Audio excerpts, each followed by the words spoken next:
अरे भाई, तुम कानून की बात मत करो। सिस्टम सुधारने में 76 साल लग गए। अब जो सिस्टम है वह बहुत बढ़िया है, क्योंकि अब फैसला ऑन द स्पॉट होता है। फैसला ऑन द स्पॉट ही करना था बच्चे, तो मैंने और मेरे साथियों ने 2 साल 11 महीने और 18 दिन जाग कर यह किताब क्यों लिखी? 26 नवंबर 1949 को इसे लोकतंत्र का रक्षक क्यों बताया? पर बाबा साहब, वो वक्त अलग था।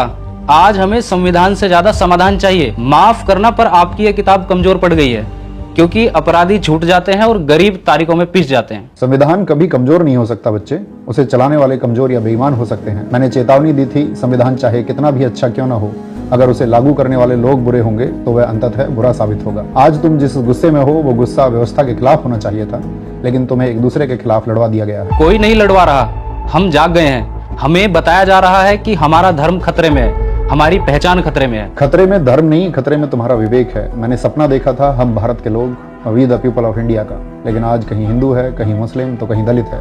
एक भारतीय होने का गर्व करने वाला व्यक्ति इस भारत देश में तो मुझे ढूंढने से भी नहीं मिल रहा। जिस मताधिकार को मैंने राजा और रंग के लिए बराबर किया, आज वही मताधिकार चंद रुपयों में बिक रहा है। पर बाबा साहब, विकास तो हो रहा है ना, दुनिया में हमारे देश का नाम हो रहा है। कैसा विकास? ऑक्सफैम की रिपोर्ट कहती है भारत की 40% संपत्ति सिर्फ 1% अमीरों के पास में है। क्या यही है आर्थिक न्याय जो मैंने प्रस्तावना में लिखा था?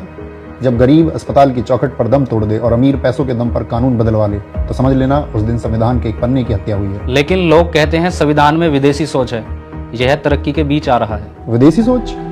समानता, स्वतंत्रता और बंधुत्व, लिबर्टी, इक्वलिटी और फ्रेटर्निटी क्या विदेशी हैं? बच्चे, यह किताब तुम्हें बोलने की आज़ादी देती है। आज तुम सरकार, सिस्टम, यहाँ तक कि मुझे भी गाली दे सकते हो। यह हक तुम्हें इसी किताब ने दिया है। जिस दिन इस किताब की अहमियत खत्म हो गई, उस दिन तुम्हारी आवाज सिर्फ एक चीख बनकर रह जाएगी। पर आजकल सवाल पूछने और अधिकारों की बात करने पर तो देशद्रोही बोल दिया जाता है। यही तो दुर्भाग्य है।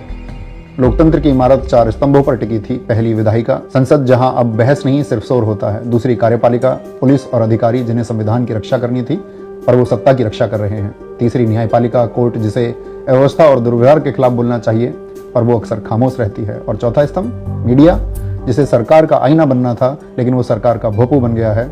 इस देश का मीडिया इस कदर चाटुकार बन गया है कि उसने मानवता को शर्मसार कर दिया है। बच्चे, मेरी बात याद रखना, भक्ति धर्म में मोक्ष का मार्ग हो सकती है, लेकिन राजनीति में भक्ति तानाशाही का मार्ग है। बाबा साहब, आज मेरा भ्रम टूट गया।